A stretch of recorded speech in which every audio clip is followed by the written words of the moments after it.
Hi, everyone. Hi. Hey there. This is so fun. I see one of our authors, Larry, is here. Thanks, Larry, for coming. I don't know if I'm on.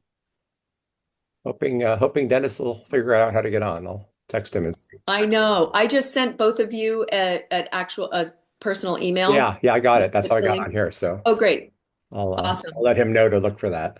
Yeah, for those who are joining, there's an issue with the link on the website isn't the right one. So I just sent out an email and hoping people are going to get it. And I apologize for any inconvenience.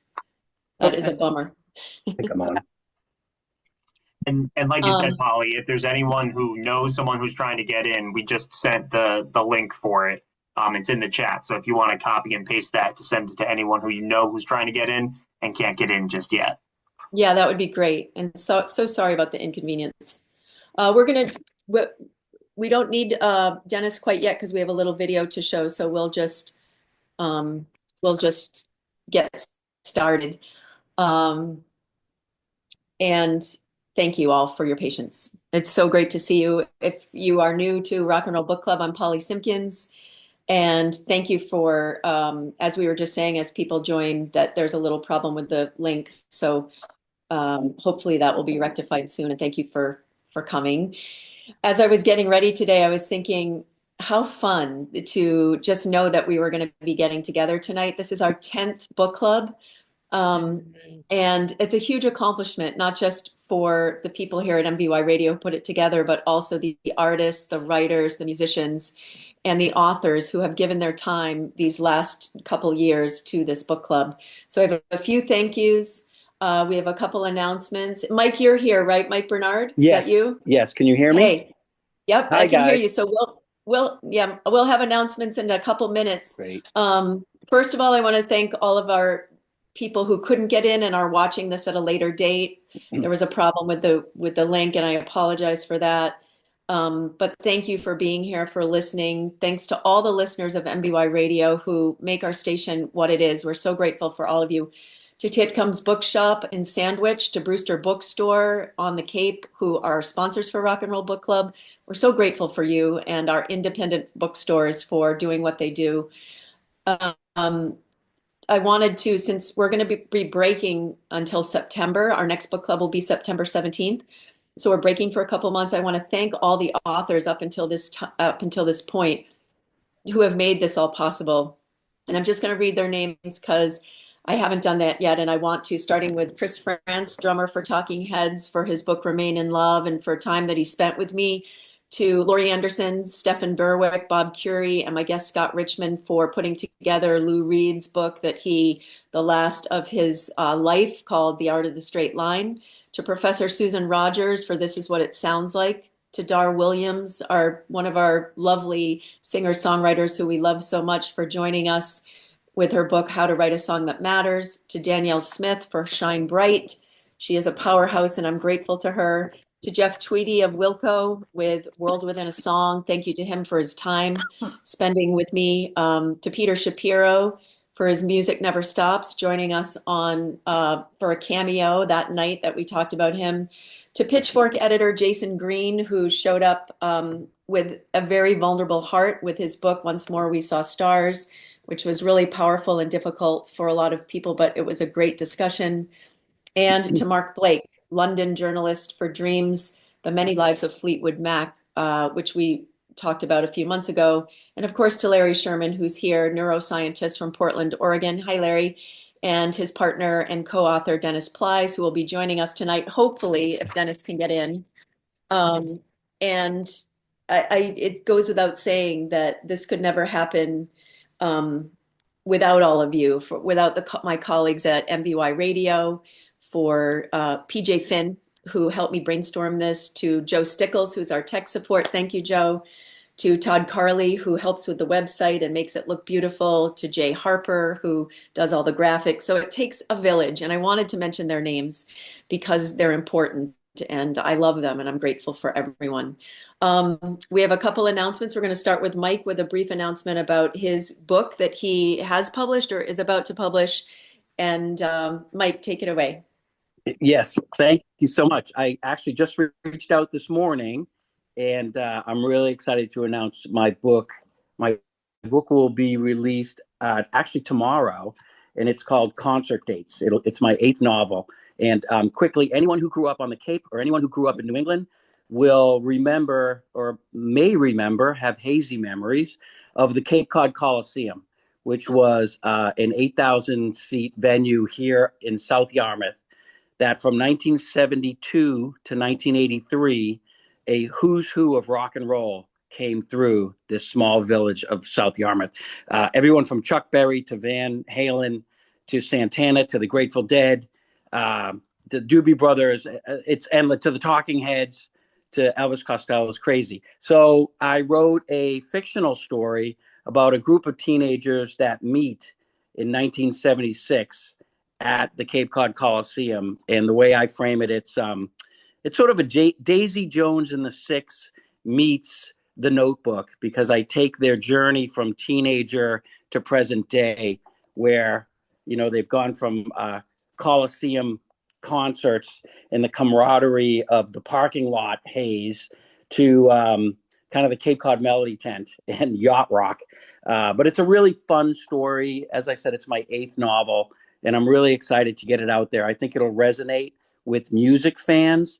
It'll resonate with kind of our generation who formed all these relationships in the parking lot of rock concerts, some of which are still looking for their cars in the parking lot to this day.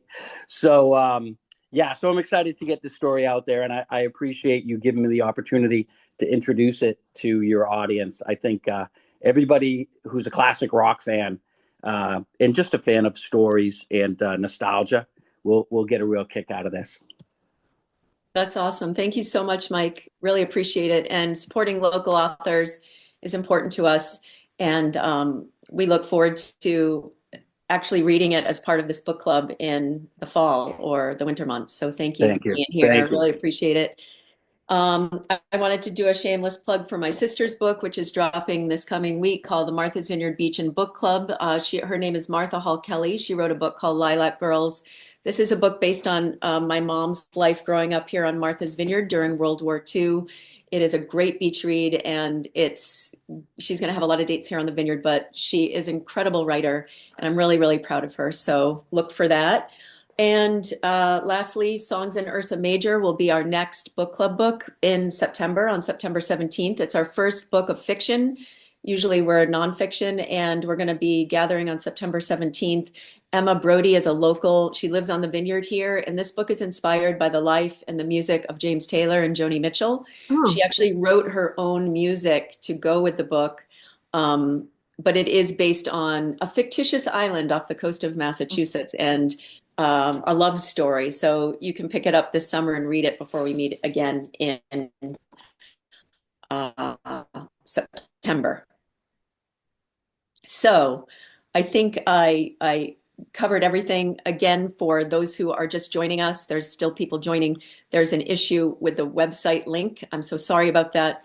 I've sent it out to my list, but I'm not sure everybody's going to get it. So anyway, format for this is that thanks to my son Justin, we have a little edited video about Larry Sherman and Dennis, some clips from our interview, and then we're going to open it up for discussion after that and talk about this wonderful book, Every Brain Needs Music. Thanks to Larry for zooming in from Portland, Oregon. We'll be talking with him after. I know Heidi's here from List Academy, who is also doing some work around elders and the brain. So we'll get right to the video now. It's about 14 minutes long. You can keep your camera off or on, relax, enjoy, and thank you for being here.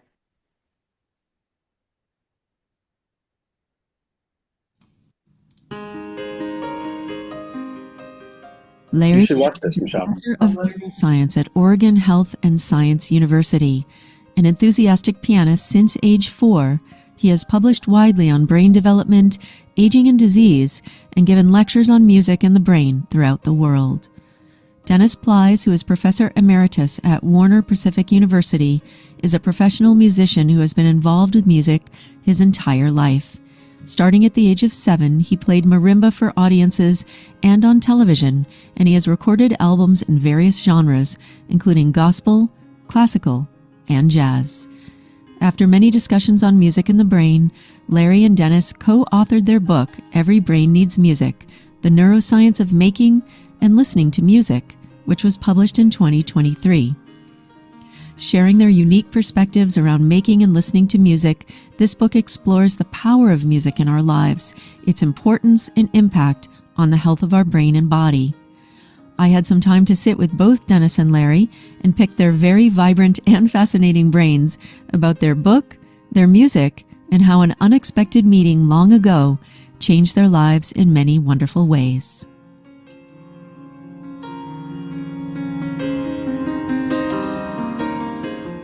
So welcome, Dennis and Larry Sherman and Dennis Plies.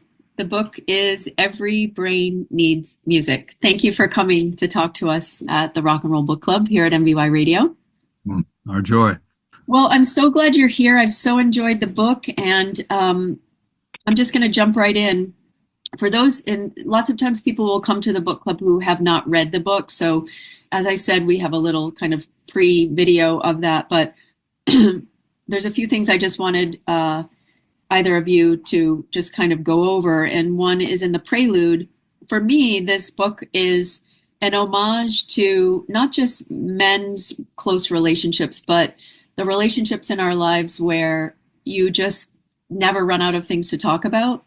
And I feel like that's how it was for the two of you. And if you wouldn't mind talking about the conversation that literally changed both of your lives, or the initial conversation, and after playing racquetball for you, Larry, and what that was like. Yeah, so I play racquetball with some people very early in the morning, 6 a.m. at this gym, and had been doing that for many, many years. And I'd seen Dennis around, but I didn't know who he was many, many times. One morning I came into the gym and my racquetball partner was asking me about a talk that I'd given on music in the brain the night before. And I was telling him about it. And Dennis overheard this and turned to me and said, "Did you just say that you gave a talk about music in the brain?" And I said, "Yes." And he said, "I've seen your talk. I've seen it twice, but I didn't recognize you without any clothes on." And we started talking, and I found out that Dennis was a music professor and a professional musician and a music teacher and all these other things. And we, over the years, after that first meeting, we would have conversations, much to the my racquetball partners were like, "Come on, Larry, we got to go play." And I wanted to talk to Dennis. So we found out we had a lot in common, and beyond the love of music, also love of history and philosophy and everything else, and also dad jokes. And that friendship blossomed. And finally, Dennis told me that he was going to become an emeritus professor at his university and retire. And I had been approached many times. I've been given this talk about music in the brain. I've given in 6 countries and probably given it hundreds of times. And a friend of mine who's in the publishing world said, "You should write a book about this." And I just never thought that we needed another neuroscience of music book. There are so many good ones out there. But then I started thinking, but wait a minute, what if we were to combine the neuroscience with questions about pedagogy and actually the insights from an actual musician, and then maybe even other musicians, and approach Dennis about this. And amazingly, he said yes. The structure of the book, for those who haven't read it, is in movements, as if it were a symphony. And I wanted to start with the first movement on page 3. We talk about brain structure.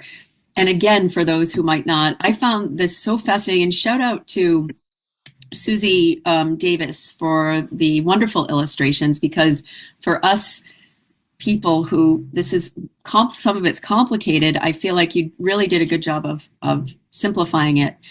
And I wrote in the side notes of my book, neurons rock, because they're so awesome. Like, who knew? And like the little diagrams and stuff. So if you wouldn't mind, Larry, just walking us through the 4 lobes, and include, please, just a quick bit about neurons and synapses and what their job is.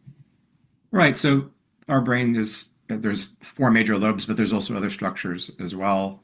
There's the cerebellum, there's the brainstem, within each lobe, there's many structures as well. So I think people don't realize how many different anatomical things are happening in our brains. and they all are composed of cells. And there's many different types of cells in the brain. The basic electrical unit of our brain, which makes all the circuitry that allows us to do what we do, is called a neuron. And so this is a cell where electrical signals enter one side, go down this long kind of wire-like thing called the axon, and then it makes connections again with other cells. And that could be neurons or it could be other cells in the body too. And so, and this is something I actually study in my lab, in my day job as a professor of neuroscience. I run a research laboratory. We're trying to fix the brains of people with Alzheimer's and multiple sclerosis. That's my focus. And so the things that we know about with regards to music and cells is really quite remarkable. It's one of the reasons I think, got into this talk and wanted it to evolve all the time, and now the book. We have all these different areas in these lobes of our brain, the frontal lobe, the temporal lobe, the parietal lobe, and the occipital lobe in the back. And all these different places inside those lobes have to communicate with all sorts of places all over the rest of the brain. So when you think about just the act, we talk later in the book about just the act of playing a middle C after reading a middle C on a book, all these different areas of our brain have to communicate with each other, and then all the way down the arm into the end of your finger to press that C. That can't happen unless those axons are firing their signals at very high speed, and that's what myelin does. And so I always like to say, if you have myelin, it's like driving on the Autobahn in Germany where there's no speed limit at midnight, where there's no traffic, and you can go 200 miles an hour and no one's going to stop you. And if you don't have myelin, I suspect this is not a big problem at Martha's Vineyard, but think about the most congested highway in New York City, for example, or here in Portland at rush hour, where you're lucky to be going 1 mile an hour. And that's about the change in relative speed we're talking about when you don't have myelin. Mm-hmm. And so my lab is trying to figure out how to make myelin come back in people with these different diseases. Turns out one of the ways you can get myelin to grow in your brain is by practicing music. One of the things we know is that when you challenge yourself to do something that involves fine movements, gross movements, cognitive function, incorporating sensory things like vision and auditory and touch, you're going to do things in your brain that are going to physically change it. Susan Rogers talks about, and I think you guys touch on it too, a listener profile. And I wanted to ask you about it because she talks about the different, like you've mentioned in your book, rhythm and timbre and all the melody, all the different parts of music. And she talks about how each one of us, depending on so many different factors, has our own listener profile. And I think you touched on it quite a bit, but spoke of it in different terms in the book. But I'm wondering if you could speak to how and what affects the way that we listen to music, both personally in terms of the music we hear in our formative years, along with the actual chemistry of the brain. Like, we all have the same lobes and stuff, but I assume that within all of that, each one of us is completely different, our brains. Is that correct? Yeah, I mean, we're all wired differently. I mean, the basic wiring is the same, but the subtle things are different. And I think Dennis can probably speak a little bit more to the other aspects of listening and preference and that sort of thing. But you know, one of the things I know we talk about in the book is that at the time that we tend to have these preferences for what kind of music really moves us or that we hate, it tends to be during adolescence. And there's so many factors that can influence that, like who you're hanging out with, what country you're living in, what music you were exposed to as a child. I was having a conversation yesterday with a Chinese musician, and she was saying that, you know, when she first heard Western music, it sounded weird to her. And then she got used to it. And I said, well, when I first heard China, you know, the Beijing opera, it sounded like people making noise and banging things. And then now I kind of gotten used to it, and I can understand it a little better, and it's pretty cool. So our brains are wired for what we are used to, what we are first exposed to, and then we meet people and they can impact our preferences. And that's all happening at a time in our adolescent brain when myelin is still forming. The connections between our frontal lobe, which is kind of our executive function center of our brain, and like our emotional centers, they're not really hooked up yet because the myelin isn't there. And so that's going to have a huge impact on our preferences going into the earlier part of our lives, our adult lives, when we're in our 20s. And then we start to kind of reevaluate all those things we heard before, maybe things we didn't like before. Then we start hearing them in a whole new way because our brain now is functioning quite differently than it was when we were in our 16 and 17s, 18s. So I'll never forget in college hearing a friend talk about what he heard in the jazz piano music we were listening to together, and it took me to a new orbit. It's like, wow, I was not hearing that. I was hearing other things, and we would collaborate. And I also think that couple aspects is very much is the social element in our adolescence and even in our 20s. You've asked older people their favorite music, and it tends to be their teens and 20s. It's the same. And then the other thought is taste buds. I look at music taste like I do foods. One person does not like bitter anything, and another person craves bitter. And I think it's that loose. We're well exposed to lots of musics, and we have our preferences. is there ever an age where you're too old? No. I have two students on piano now that have never played an instrument in their life, and they're in their late 60s, and they're loving it, even though it's highly challenging. And like one of the students, I have her playing by ear with her eyes closed, with her left hand playing a melody that in simple as Twinkle Twinkle Little Stars, or but in all keys. And there's 12 of those. And then in teaching a granddaughter who's 20, she realized that I had to explain that there are enharmonic spellings for 3 keys in the circle of fifths. And that's mind-blowing right there. It gets into math and just having to think different ways. But on certain instruments, an F sharp is a different sound than a G flat. On the piano, it doesn't know the difference. But sometimes we're reading a piece in the key of G flat and not F sharp. And having to know all these things, I think challenging the brain and in music making is like an ultimate exercise. Just for those who are just tuning in, there is a link problem on the website. So there's a lot of people trying to get in who haven't gotten the link. So we apologize if you're listening to this at a future date.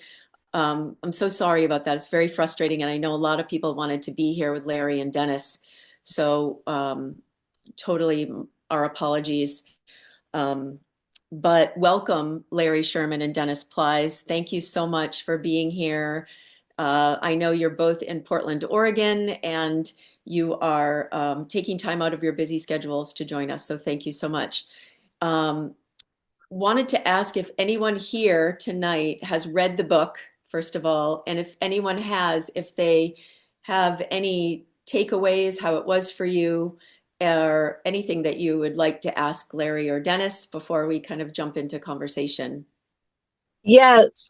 Hi, everybody. Hi, I read the book. I got it for my birthday from my husband on May 9th. And I've been deep with my nose in the book, just learning everything I possibly could. I've diagrammed over the diagram. I'm trying to get it all to like sink in. It's a beautiful book. I learned a great deal, and I needed that information according to what I do. So I'm very grateful to have the neuroscience behind what I do for a living. So I didn't want to go into that. I wanted to just tell you I love the book. Well, great. Thank you so much. Thank you so much, Heidi. That means a lot. And I know I really appreciate what a fun gift to get for your birthday. I and the information of all this all linked in. I got these nice earrings too. He's a harbor master. I got a couple other stuff. It's all fun. I love But it. you know what I love is that my husband knows what I would love, and that's the beauty of the whole thing. Like I was like, how would you even think? Wow, that's great. So very grateful tonight Thank to you meet you so guys. much. Thank you, Heidi. And we can talk about what you do in a little bit because it's very relevant and important. I wanted to mention that Larry and Dennis uh, are both married to Jersey girls and Bruce Springsteen fans, of course. And Bruce Springsteen. They're and playing Especially Bruce now. Springsteen upstairs. oh, He's nice. he's just elevated himself even higher than he already was in my regard. So I love that. And then Dennis also spent his honeymoon on Martha's Vineyard. Is that right, Dennis? That's true. Uh-huh. So we appreciate you taking time here, as I said, out of your busy schedules. How have you both been, and how has the book been in your lives? What can you say to that?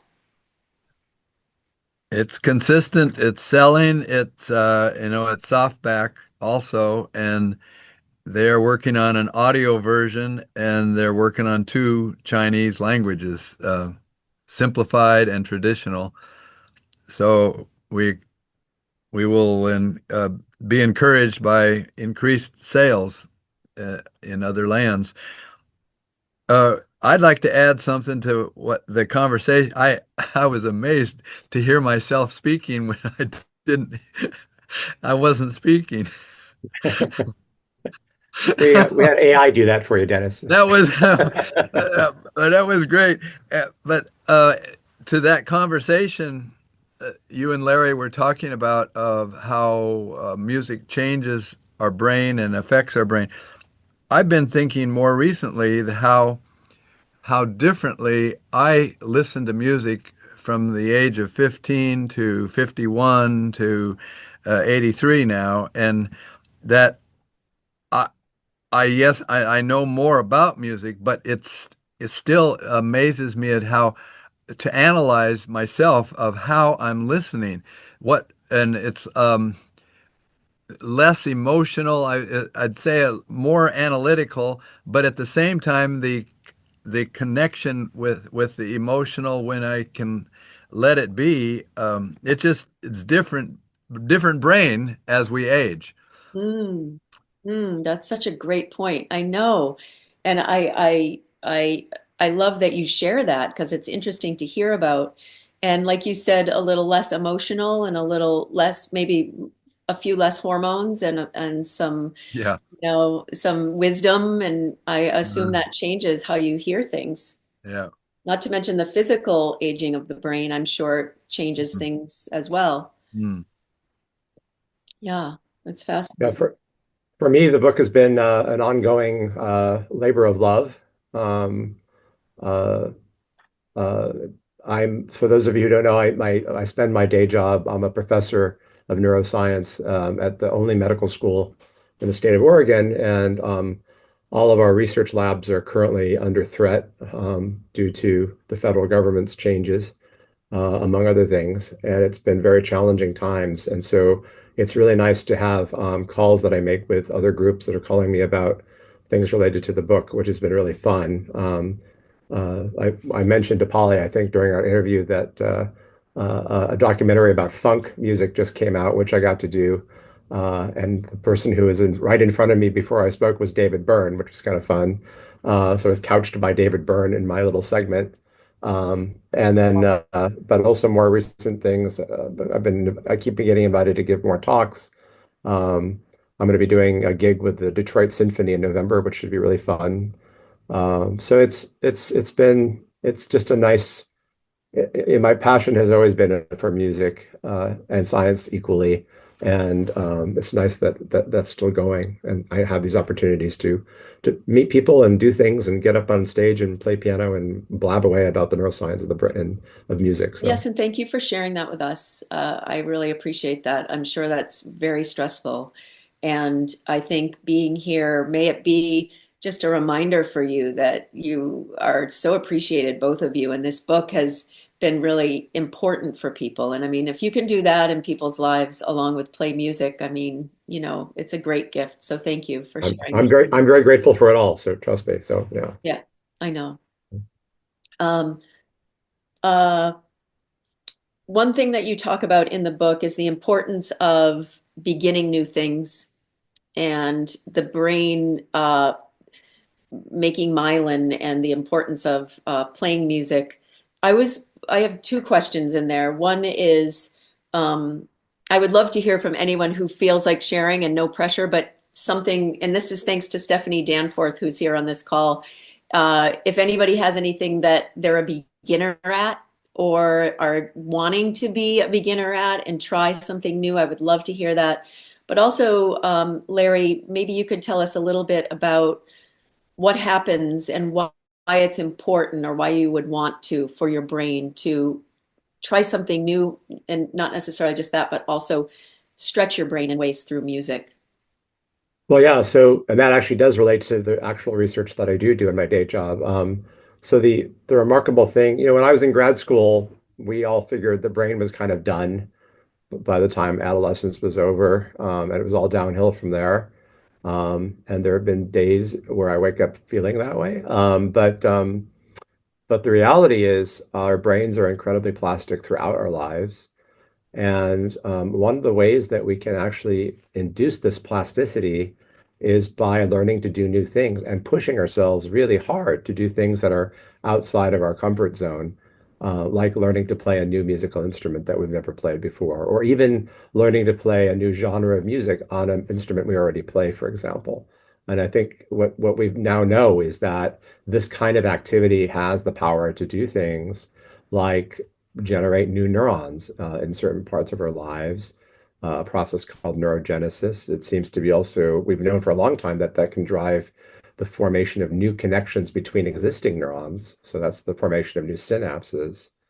And then the last thing was myelin, which you mentioned in the video clip there.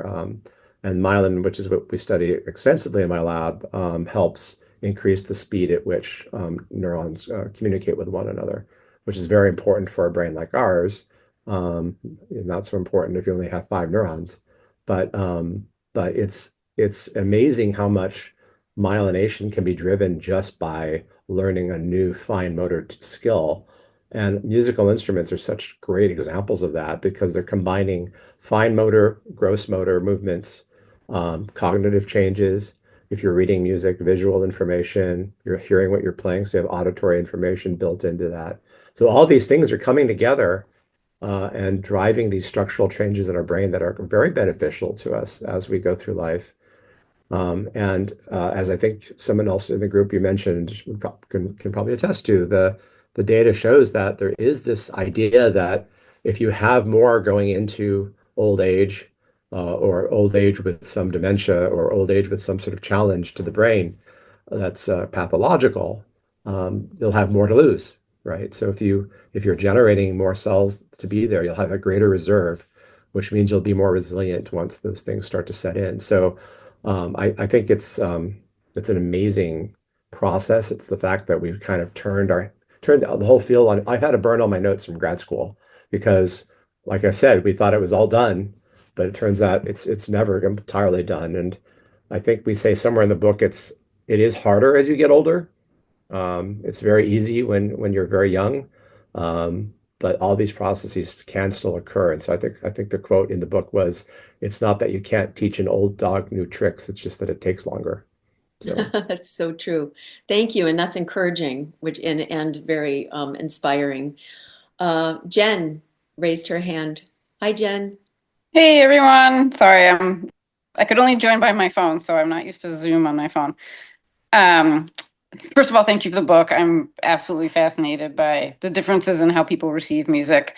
I'm also incredibly fascinated by the brain, which is an interest of mine that was stimulated several years ago when I had an extremely, extremely debilitating concussion, and I was in rehab for about 9 months. And it was really interesting to me, and it's a little bit about what you both have said. So I'm not trying anything new now, but then it was a little bit relearning things. I mean, I know how to do things, but just getting my brain to relearn how to walk down a street and not melt down because it was counting too many cars on the background, right? It made you understand how newborns whine and break down at overstimulation, really. But what I found really interesting and something you just said, and I never really thought about it, is my therapist had played around with doing exercises with and without music, which I just thought was distracting me to get me through the exercises. But I never put that together, that it was maybe helping my brain figure it out a little bit more too. And then I'm just curious if either of you, I used to be a big rock climber, and the gym where I went, there was a woman who has become one of the leading minds in working with Parkinson's patients, to sort of like a manual, that connection, right? And they found that rock climbing actually helps in a lot of different ways for Parkinson's patients.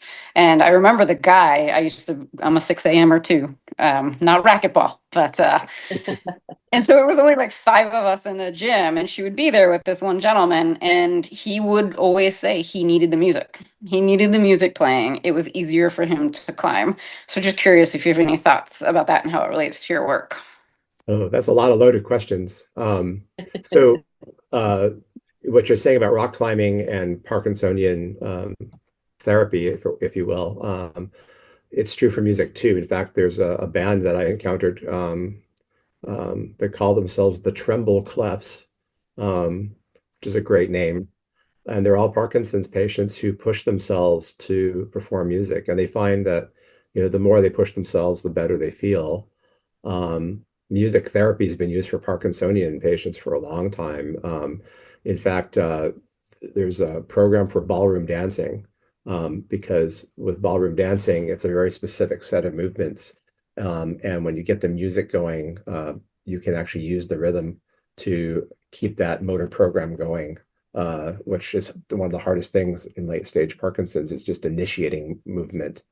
And so that's another way that's been used extensively. And then, of course, as I said, I think one of the things that people find, and I've talked to multiple sclerosis patients, for example, who have said that when they practice, they feel like they're slowing down their disease. But it's work, right? I mean, they're spending 4 or 5 hours a day at a piano or a guitar or whatever they're playing, to really push themselves, and then they feel like, motor-wise, at least, they feel better, and cognitively, they feel better afterwards. So, Dennis, have you had any students who've kind of reported similar outcomes when you work with them? Not specifically the way you're talking about it. I think in general that we have our taste buds, and we can consider what music blesses us, so to speak, at what time of day, and how it can function to help us enjoy life more. The Brandenburg Concerti talk to me in the early morning. They're buoyant and have plenty of vitality. They're waker-uppers. They make you feel good. Yeah. That comes back to this old notion, the Mozart effect, which I remember the governor of Georgia getting free classical music CDs for all pregnant women in the state at one point, which probably did great things for the classical music industry, but it might have created a lot of children who hate Mozart. I don't know, but the reality is, the listening to music does not necessarily affect things like IQ. But what it does do is it affects attention. And so you mentioned like a person who really needs to listen to music when they're climbing. You'll see a lot of athletes, professional athletes, who get in a zone by putting their headphones on and tuning out the rest of the world and using the music as a focal point to get them ready to perform at this incredibly high level that they perform at. And that's an incredible power of music. I think it's something that we've known about for a long time, but it's really amazing how people use it. But of course, there's different aspects to that, right? Not all music will work the same way. And my kids, who are all now in their 20s, and I got into a lot of discussions about this over homework at night. If they were listening to music that made them want to get up and dance or sing along, they clearly weren't focusing on their homework. But if they put on some background music that maybe didn't do that, but kind of kept them alert, it actually did help. And so I think it really depends on you. It depends on your preferences, as Dennis was saying, your taste buds for music and how you want to use it. And I think different music does different things. So I listen to um, like soft jazz or soft classical music when I'm writing, just because I feel it helps keep me alert much better than caffeine, um, and focused as well. But if I put on something that I put on something that I really like, that I want to sing along to, like a good Stones piece or something, then it's all is lost. So Thank you. Gosh, it's fascinating. I have a quick question. Is learning a language similar in any way to learning music, how to play an instrument? I'm thinking of other things that might help create myelin. Like I know music's unique. Um, is a completely different part of your brain when you're learning a language? so actually, it's interesting. A lot of what we call music areas of the brain overlap with language areas. And that's for two reasons. One, because a lot of music has lyrics. And so there's language built into some music. But even non-lyrical music activates some of those language centers. And I think we talked about this a bit in the book too. During if we think about improvisation, when Yes. you're trading fours, for example, you're having a musical conversation. And Dennis is a jazz musician. I think he can speak to the idea that this can feel like a conversation, and there is a language kind of aspect to it. Um, but if you're asking about if learning a language is going to have the same types of benefits as learning a musical instrument, I'd have to say the answer is no. I'd say there's a benefit that's limited, and then it kind of peters out pretty quickly because Okay. you're not combining fine, gross motor, sensory, and cognitive all into one activity. It's really a very different, more focused thing. And your language areas are very specific areas of the brain. So. And I have a definitely a belief that music embraces so many factors of rhythm, melody, harmony, sound quality, and form, and on and on and on. And I bundle all of those in the word simultaneity. Mm. That and that is the seems like what is begging our brain to devour and to have to accumulate, and it's and we're also listening, we're hearing what we're producing, and that can be a great joy if it's coming out the way you want it.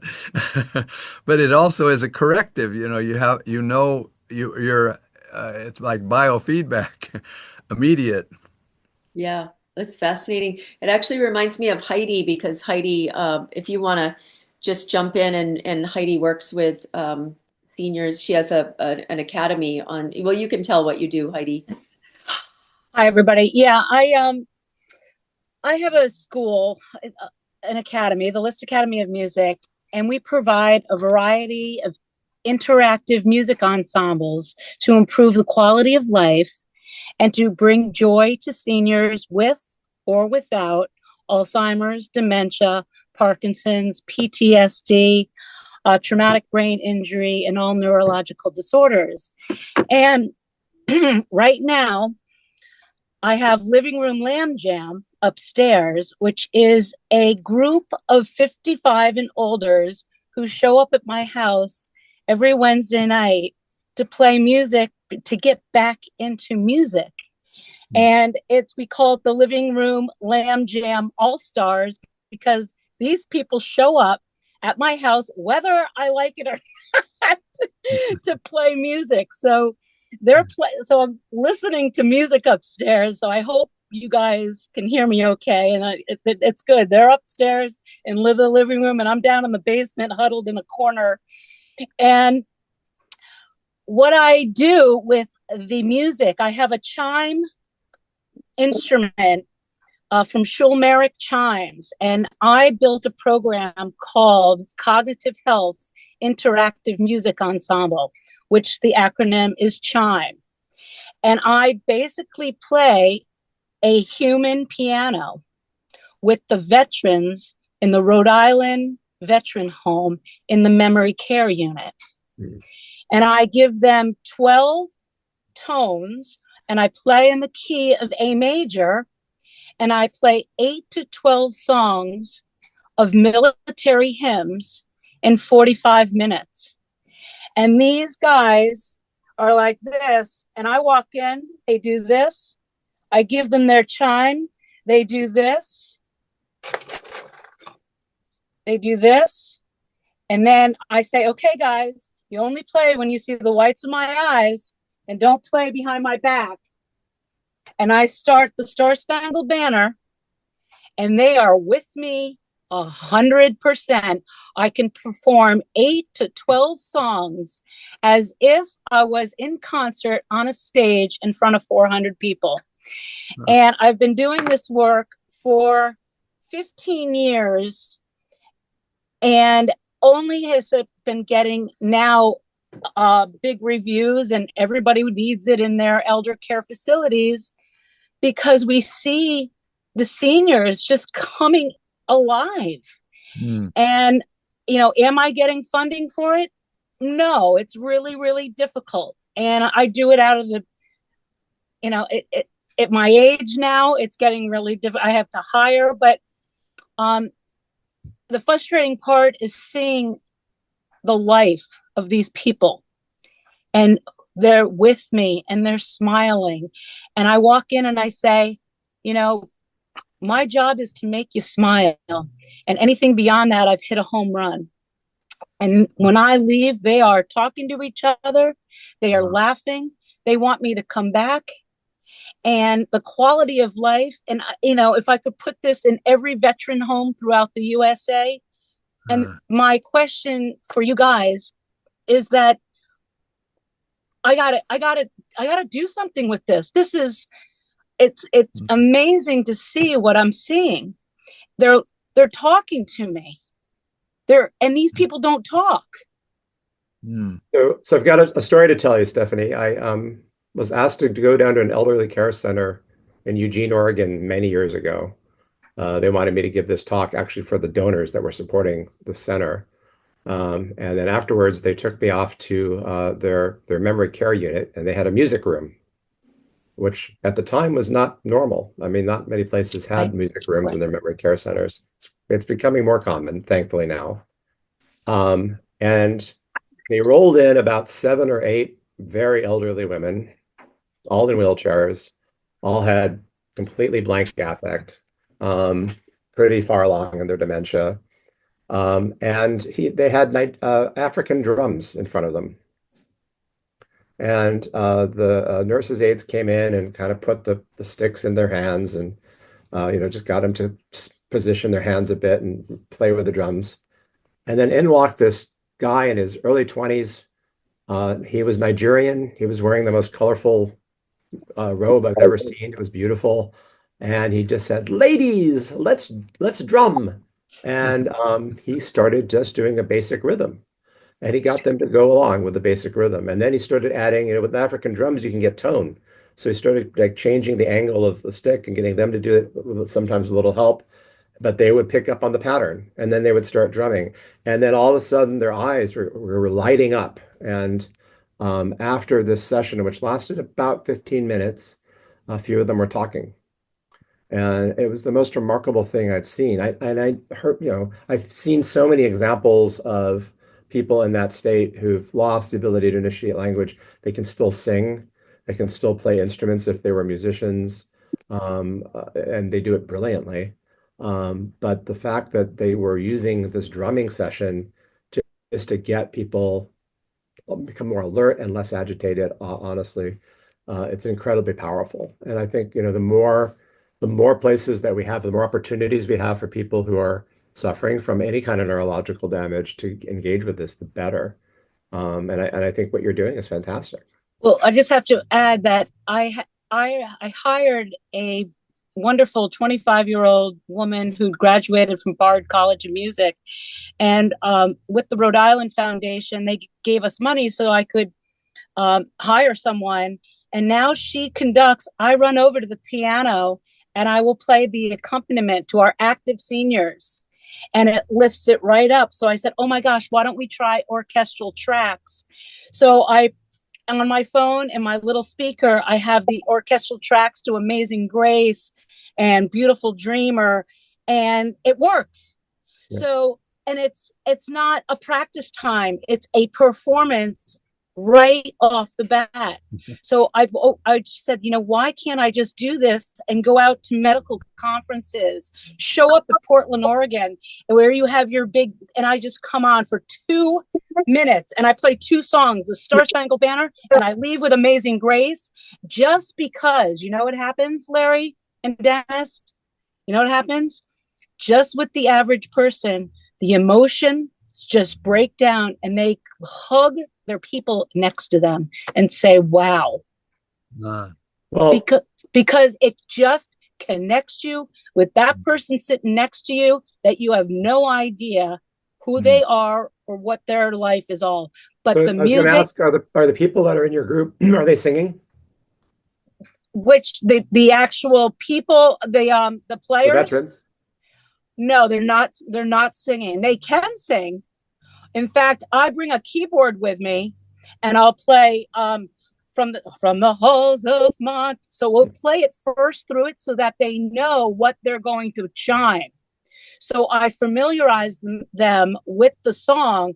And then I say, okay, guys, now we're going to play it. First time through, bam, all done.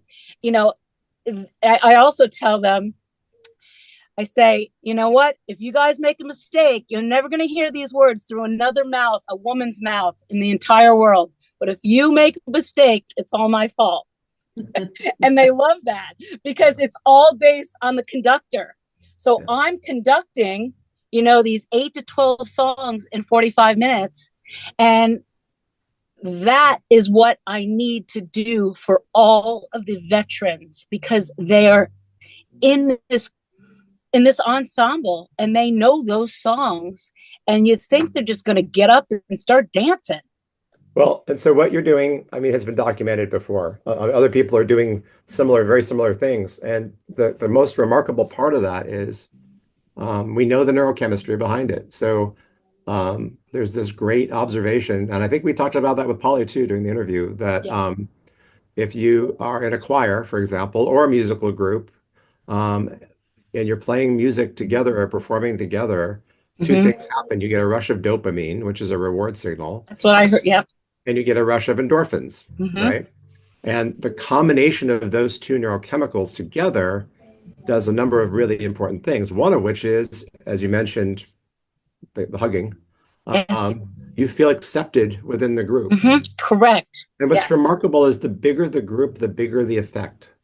And we don't understand that entirely. This is this kind of, societal level neuroscience. But if you do it with a barbershop quartet, it's one thing. If you do it with the Mormon Tabernacle Choir, it's something entirely different. But there are, I work with somebody here who runs a community choir for homeless people here in Portland, a lot of whom are veterans. And she says they come in and they tell her, I've got chronic pain, but when I'm singing with you, my pain goes away. Well, that's the endorphins. But I also just feel like I'm safe when I'm here, and I feel like I belong someplace when I'm here. And then they go back out on the streets, and it's obviously a much scarier situation, but it's giving them those moments of comfort and joy and a sense of belonging. Right. And that is the power of one of the major powers of music. It's probably one of the reasons why music evolved in our existence, because it kept us together in groups. Beautiful. Thank you. And thank you, Heidi, for everything you're doing. It's much appreciated. Thank That's you very for, cool. thank you. I want to just pick your brain all night long, but That's very, very cool. Does anyone else have any questions or anything they want to ask or share? I know it's always a little weird, but would love to hear from you. And we don't bite, and there won't be a quiz later. Don't worry. I know one thing that you mentioned in your book is Dan Levitin, who says music is one of humanity's oldest medicines, and it's just what you said in terms of cognitive injury, disease, depression, pain, just what we've been talking about. And Williams syndrome, he mentions in his book, I heard there was a secret chord. And he mentions a deficit in elastin production. And I'm wondering, is that the same thing as myelin? No, Oh, no, okay. that's a completely different situation. It's a disease that causes a lot of different things, from heart problems to it's a chromosomal disorder. Oh, Uh, got it. Okay. and But they have some moderate intellectual disability, and people have been using music therapy for children with Williams syndrome, and it's had some really nice effects. So Got it. Thank you. It's such an honor to be with you both and to have this cozy group of people, and um, it's just so much appreciated. And so yeah, one of the things. I had a question. I don't know how to oh, go. yeah, go ahead. Oh, hi. Hey, guys. Thank you so much. So I have two.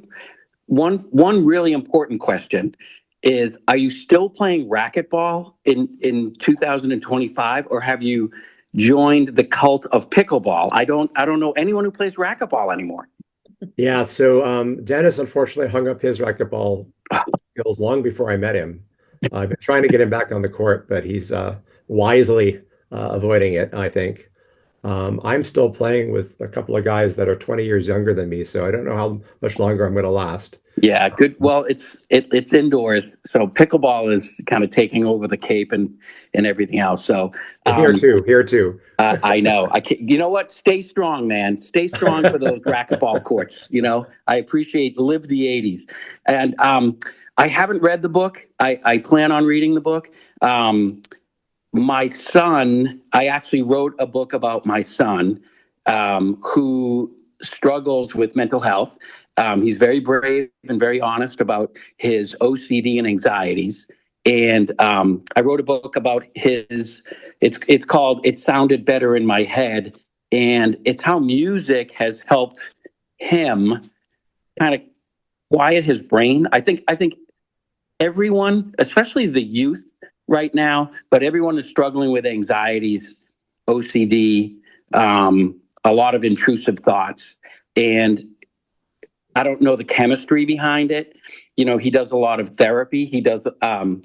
He's taken the right types of medications, but music has been his way. He's he's a singer, songwriter, plays guitar, plays piano. But that's luckily he has that outlet to help him. Other people may not be gifted enough to play piano and guitar or whatnot.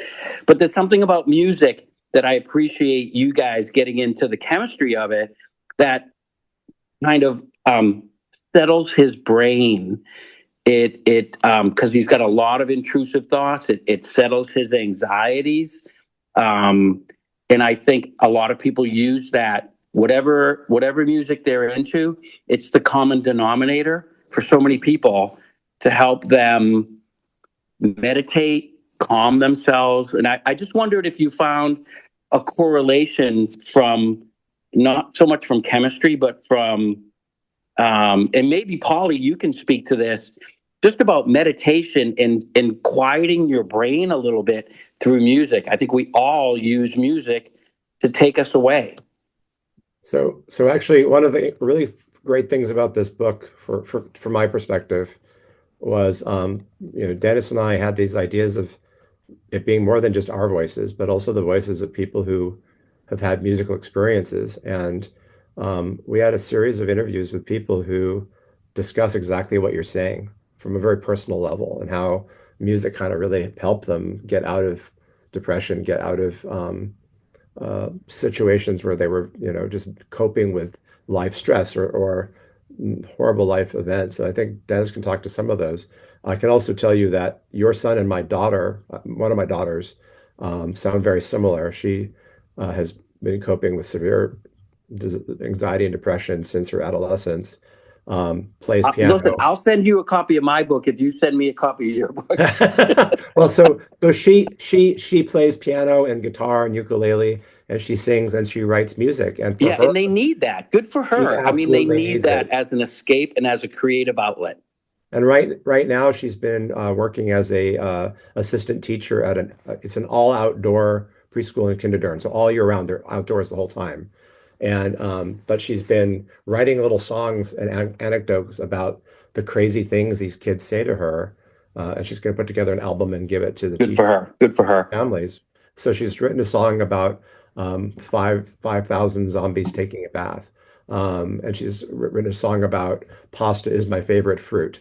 I mean, those are the kinds of things. But for her, this is such a great outlet, and it has made a huge difference. And it does. I mean, it reduces anxiety, not just performing, but also just listening sometimes. Yeah. Yeah. Having that music that you love and that you can connect with really makes a difference. And Dennis, I think, could probably share some I think stories. what comes to mind is one word: expression. It's a form of expression that just really works for a lot of people in different ways. We need to be able to express in ways that make sense to us, whether that's poetry or singing and creating songs and talking about one's life. Words of wisdom. Words of wisdom. And Stephanie had her hand raised, so I wanted to make sure she got a chance to ask her question. Or Hi, this is for the non-musically inclined. I've heard something lately about the brain song. Have you guys heard about that? The brain song? It's a sound wave developed by neuroscientists that uses neural entrainment to activate BDF supposedly for brain power and stronger memory. Is that true? Do you think for those of us that, I mean, I find, no, okay. I want to just listen to it and then be more together mentally. So you know, it seems like every 5 years something like this comes up. It's like the Mozart effect. I mean, you know, the woman who used to be on the Big Bang Theory, who's right. an actual neuroscientist. She's actually a neuroscientist who finished her PhD but never did anything. So calling her a neuroscientist is a bit of a stretch, to be honest. But she was actually selling some sort of dietary supplement that claimed to make your brain so much more powerful. Oh, right. And you know, the problem is it's snake oil. I mean, as so many of these things are, if it sounds too good to be true, it is. And there are so many things in science that we thought we understood that have come to be not true. There are some things that have we've changed our minds about in big ways. For example, there are therapies for depression that sounded crazy that actually worked out to be true, but it took actually doing the science and doing the studies and the clinical studies to get to the point where you could say this is really having an effect. And of course, placebo effect is a real thing, right? If you believe something is going to help you, it probably will to a degree until some challenge comes up that's going to push you back to where you were. And so, yeah, I don't know about the specific brain song thing you mentioned. I'm thinking about there was a thing came out about 5 or 6 years ago of different types of white noise and how it acted theta waves and gamma, you know, different waves in the brain.